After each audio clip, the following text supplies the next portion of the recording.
साथियों नमस्कार, मैं गणेश शर्मा एथिक एजुटेक से एक बार फिर आप सभी का स्वागत करता हूं। साथियों, हम राजस्थान की राजव्यवस्था जो हमारी किताब भविष्य में आने वाली है उसके चैप्टर्स का हम एनालिसिस कर रहे थे। हम बता रहे थे कि उस किताब को आप कैसे पढ़ें और उस किताब में स्पेशल क्या है जो आपको वो किताब खरीदनी चाहिए। हमने 2 अध्याय आपको बता चुके थे। पहला अध्याय हमारा राज्य कार्यपालिका से था, दूसरा अध्याय हमारा राज्य विधायिका से था और तीसरा अध्याय आज हम लेने जा रहे हैं राज्य न्यायपालिका के संबंध में। बेसिकली ये पहली यूनिट है हमारी कार्यपालिका, विधायिका और न्यायपालिका जो राज्य सरकार से जुड़ी हुई है, जो सरकार से जुड़ी हुई है, सरकार के 3 अंगों से जुड़ी हुई है, जिसके हम बात कर रहे थे। तो साथियों, राज्य न्यायपालिका में जैसा कि मैं आप सभी को बताता आया हूँ और मेरा उद्देश्य यह है कि इस किताब को आप क्यों पढ़ें, इस किताब में स्पेशल हमने क्या दिया है, क्या अधिगम है करेंगे आप। तो सबसे पहले हम अध्याय के उद्देश्यों की बात करें साथियों। अध्याय के उद्देश्य हमने इस किताब में 4 आधार दिए हैं। ज्ञान, आप राजस्थान की न्यायपालिका का मतलब उच्च न्यायालय और अधीनस्थ न्यायालयों के बारे में जान सकेंगे। आपको नॉलेज किस बात का होगा, आपको फैक्ट्स किस बात के मिलेंगे इस किताब में। आपको फैक्ट्स मिलेंगे राजस्थान हाई कोर्ट के बारे में, आप जान सकेंगे। साथ में राजस्थान हाई कोर्ट नहीं, अन्य हाई कोर्ट्स के बारे में जान लेंगे। आप सबॉर्डिनेट्स कोर्ट्स के रूप में जो डिस्ट्रिक्ट्स कोर्ट्स हैं, आपके डिस्ट्रिक्ट कोर्ट्स हैं, आपके मुंसिफ कोर्ट्स हैं, आपके सेशन कोर्ट्स हैं आपके, इनके बारे में भी आप जान सकेंगे। इस बात का हमने इसमें ज्ञान के रूप में दिया है। तीसरा हमारा अवबोध, दूसरा हमारा अवबोध है साथियों, अंडरस्टैंडिंग। आपको किस बात की अंडरस्टैंडिंग होगी, आपको राजस्थान हाई कोर्ट का आप दूसरे राज्यों के हाई कोर्ट से आप तुलना कर सकेंगे, आप अंतर कर सकेंगे, आप उनके बारे में जान सकेंगे। यही नहीं साथियों, आप अमेरिका के हाई कोर्ट्स के अमेरिका में जो हाई कोर्ट्स हैं, अमेरिका में जो सुप्रीम कोर्ट्स हैं, उनके बारे में जान सकेंगे। आप अंतर और तुलना किसकी कर सकेंगे साथियों, इसमें अंतर और तुलना, अंतर और तुलना high courts and supreme courts की कर सकेंगे। आप high courts to high court कर सकेंगे। आप तुलना अदर कंट्रीज के कोर्ट से आप तुलना कर सकेंगे। यदि आप ऐसा करते हैं तो आपकी समझ विकसित होगी। तीसरा हमारा ज्ञानोपयोग का स्किल है, ज्ञानोपयोग। ज्ञानोपयोग में हमने क्या दिया है साथियों, एप्लीकेशन। एप्लीकेशन का मतलब यह है कि आप हाई कोर्ट्स की भूमिका को अपने शब्दों में अभिव्यक्त कर सकेंगे।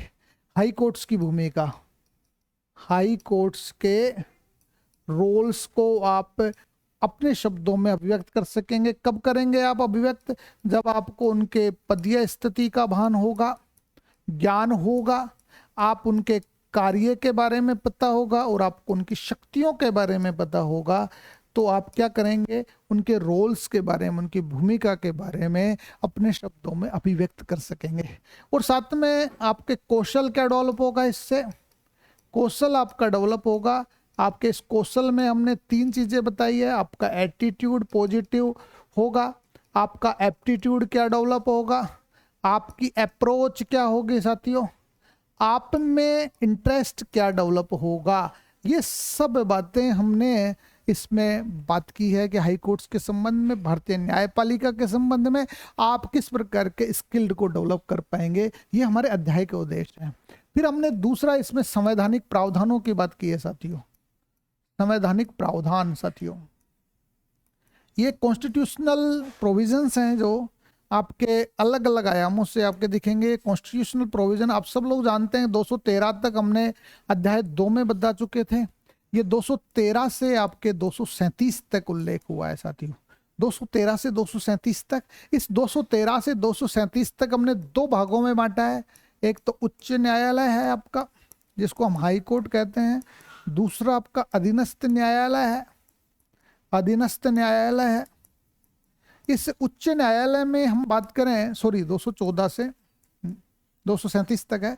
अनुच्छेद 214 से 232 तक हाई कोर्ट्स के बारे में उल्लेख हुआ है। और 233 से हमारे अधीनस्थ न्यायालय हैं, 233 से 237 तक हमारे अधीनस्थ न्यायालयों के बारे में उल्लेख हुआ है। यदि ये चीज़ें आप जान लेते हैं तो आपको क्या मिलेगा, आपको एक आसानी से होगी। इसमें उच्च न्यायालय के हमने गठन के बारे में बताया है, उच्च न्यायालय की शक्तियों के बारे में इन अनुच्छेदों में आप जान सकेंगे। इसमें आप डिस्ट्रिक्ट कोर्ट के बारे में जान सकेंगे, आप डिस्ट्रिक्ट कोर्ट्स के इक्वल जो सेशन कोर्ट है उसके बारे में जान सकेंगे, म्युनिसिप कोर्ट के बारे में आप जान सकेंगे, आप क्रिमिनल कोर्ट के बारे में जान सकेंगे, क्रिमिनल कोर्ट, ये सब चीज़ों के बारे में आप जान सकेंगे। स्पेशल फास्ट ट्रैक कोर्ट जो अभी अवधारणा गढ़ी गई है, इनके बारे में भी आप जान सकेंगे, मोबाइल कोर्ट्स के बारे में जान सकेंगे। ये हमारे कॉन्स्टिट्यूशनल प्रोविजंस हैं जिनके बारे में हम आप जानेंगे। तो ये राजस्थान की न्यायपालिका के संबंध में संवैधानिक प्रावधानों के बारे में बताया गया है। नेक्स्ट हम लेते हैं इसमें, अब आपको राजस्थान उच्च न्यायालय के गठन के बारे में बताएंगे। हम उच्च न्यायालयों के गठन के बारे में बात करेंगे साथियों, उच्च न्यायालयों के गठन।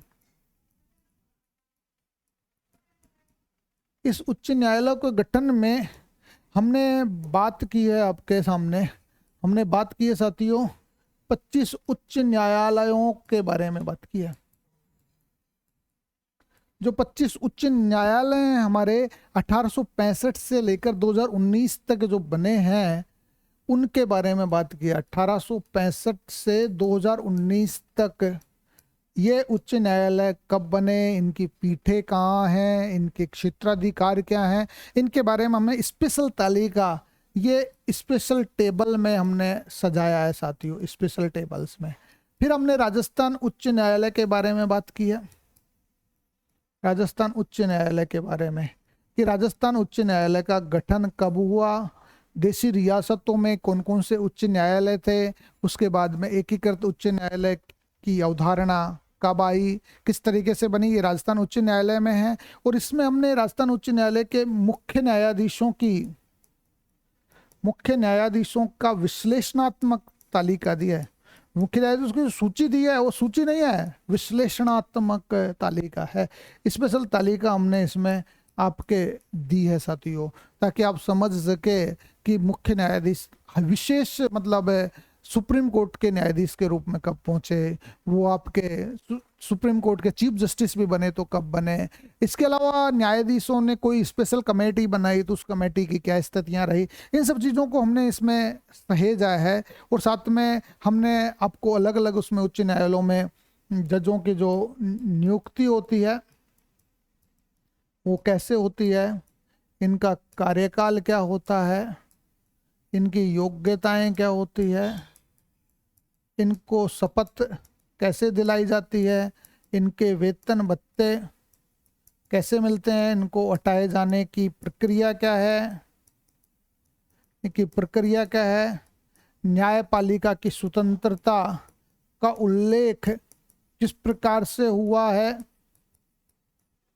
इन सब चीज़ों को हम देखेंगे। और न्यायाधीशों की स्वतंत्रता के रूप में हमने क्या क्या चीज़ें हैं, इन सब चीज़ों को हमने बड़े सरल ढंग से समझाया गया है, अपडेशन के साथ समझाया गया है, ताकि आप समझ जाएं कि क्या स्थितियां आपकी अच्छी है कि नहीं है। और उच्च न्यायालयों पर केंद्र का नियंत्रण, उच्च न्यायालयों पर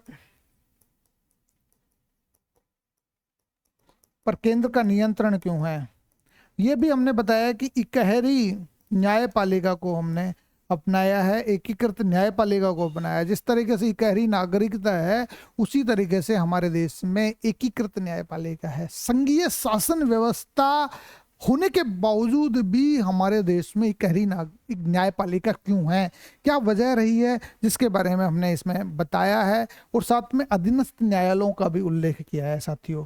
नेक्स्ट इसमें हम लेते हैं अधीनस्थ न्यायालयों की बात करें हम। अधीनस्थ न्यायालय, ये जो अधीनस्थ न्यायालय हैं, इन न्यायालयों के बारे में अधिकांश बच्चे नहीं जानते।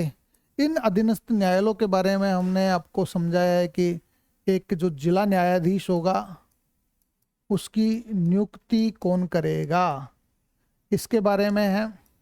अन्य न्यायाधीश कौन कौन से होंगे, जिसमें आपके म्युनिसिप मजिस्ट्रेट होंगे, आपके जुडिशियल मजिस्ट्रेट होंगे, आपके ACJM होंगे और आपके CJM होंगे। बेसिकली इनमें बेसिक डिफरेंस क्या है, इन चीज़ों के बारे में भी हमने बताया है। और साथ में अधीनस्थ न्यायालयों का नियमन जो है, इनका नियंत्रण हाई कोर्ट कैसे करेगा, हाई कोर्ट्स के द्वारा किस तरीके से किया जाता है।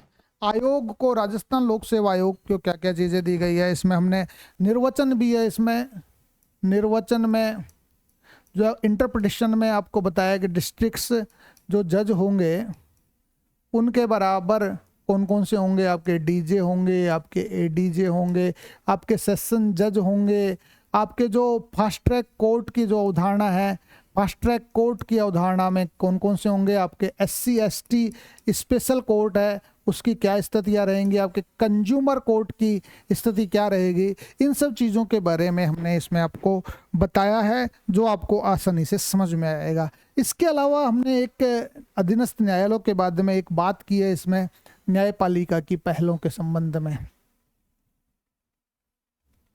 न्यायपालिका की का द्वारा ली गई पहले ये इनिशिएटिव्स क्या क्या लिए गए हैं न्यायपालिका ने, ये चीज़ों को हमने इसमें बताया है। तो सबसे पहले इनिशिएटिव्स में हमारे क्या है, कार्य शक्तियों की तो बात वहाँ हो ही गई थी। इसमें हम बात कर रहे हैं कि न्यायिक समीक्षा की स्थिति हमारे आज तक की क्या है। न्यायिक सक्रियता के बारे में हमने आपको बताया कि न्यायिक सक्रियता क्या है।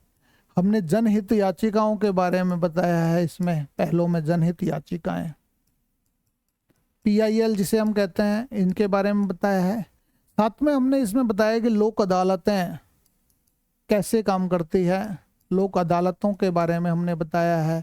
हमने ग्राम न्यायालय की अवधारणा को बताया है, इसमें ग्राम न्यायालय की स्थापना कब की जाएगी, कहाँ की जाएगी, इन चीज़ों को बताया है। साथ में हमने फैमिली कोर्ट के बारे में बताया है, पारिवारिक न्यायालय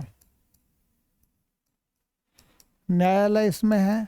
हमने आपके बताया है इसमें स्पेशल कोर्ट का गठन कब किया जाता है, इनके बारे में हमने बताया है। इसके अलावा मोबाइल कोर्ट के बारे में हमने बताया है, मोबाइल कोर्ट के बारे में बताया है, ई कोर्ट के बारे में बताया है, ई कोर्ट के बारे में बताया है। हमने महिला कोर्ट के बारे में बताया है। हमने सोशल बेंच के बारे में भी बताया है, सोशल बेंच के बारे में।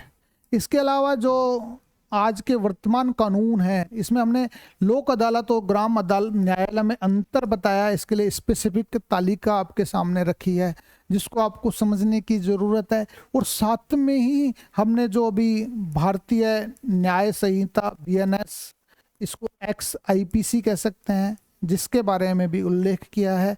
हमने जो भारतीय नागरिक सुरक्षा संहिता है जिसको हम XCRPC कह सकते हैं, इसके बारे में भी हमने बेसिक्स बातें जानकारी आपको दी है। तीसरा, भारतीय साक्ष्य अधिनियम BSA, जिसको हम इंडियन एविडेंस एक्ट कह सकते हैं,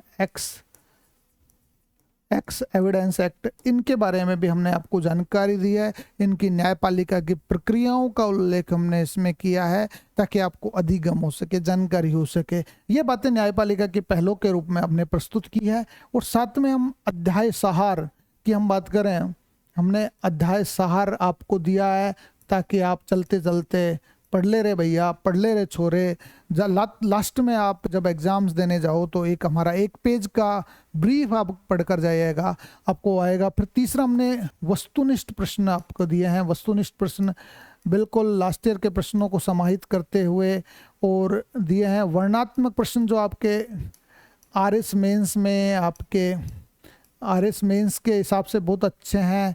आपके कॉलेज में आप BA कर रहे हैं पॉलिटिकल साइंस से या पब्लिक एड से, या आप MA कर रहे हैं पॉलिटिकल साइंस और पब्लिक एड से, उस परीक्षा में भी आपके मददगार हो सकते हैं। साथ में LLB में जो भी बातें आती है उसके लिए भी आपके लिए मददगार हो सकते हैं। ये हमारा तीसरा चैप्टर था न्यायपालिका के संबंध में, जिसमें हमने आपको बताया कि हमारी इस किताब में मुख्य आकर्षण बिंदु क्या होंगे, क्या स्पेशल बॉक्स होंगे, क्या तालिकाएं होंगी, क्या टेबल होंगे, रेखा चित्रों के माध्यम से हमने कैसे विश्लेषण किया है, हमने आपको किस प्रकार से इसको प्रेजेंट करने का प्रयास किया है। तो आप हमारी किताब को जरूर लाइएगा और देखते रहिएगा एथिका एजुटेक। धन्यवाद।